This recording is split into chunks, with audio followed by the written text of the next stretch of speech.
Papa, anong ibig sabihin ng AMATS? How would I explain to my child kung anong ibig sabihin ng AMATS? Makikita mo naman doon na talagang meron siyang gustong paratingin sa mga kabataan o sa mga ordinaryong Pilipino na tungkol sa paggamit ng marijuana. Ayon sa PIDEA, ang paulit-ulit daw at direktang mensahe ng kanta ni Shanty Dope ay nakakahadlang sa kanilang kampanya laban sa droga.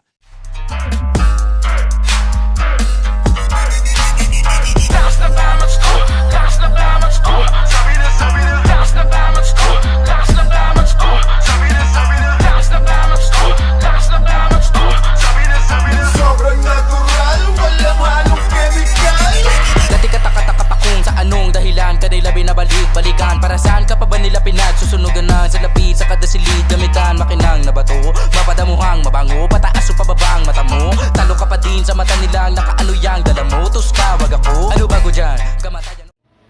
At yung speaking of drugs, yung ano nga pala, yung AMATS ni Shanty Dope, AMATS ay ibaban daw ng PIDEA. Sinong stupidong membro ng PIDEA ang nakaisip nun? Gusto kong malaman kung ano ang kinakain niya. Dahil, paano mo ibaban ang kanta? Sige nga, ano ang gagawin mo? Ibaban mo yung Spotify? Anong gagawin mo? Anong gagawin mo? Lahat ng fans ni Shanty Dope, babarilin mo?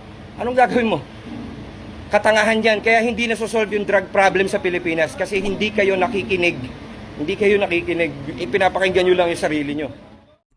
Bigla silang nakaisip ng ideya kasi napanood nila yung live ko sa PIDEA nung binan nila yung kantang AMATS dahil sa tema, pero Maria Hiwaga ni Sasa, walang problema. Hiwaga, ikaw ang harap, gusto kita na matikman ang malasap.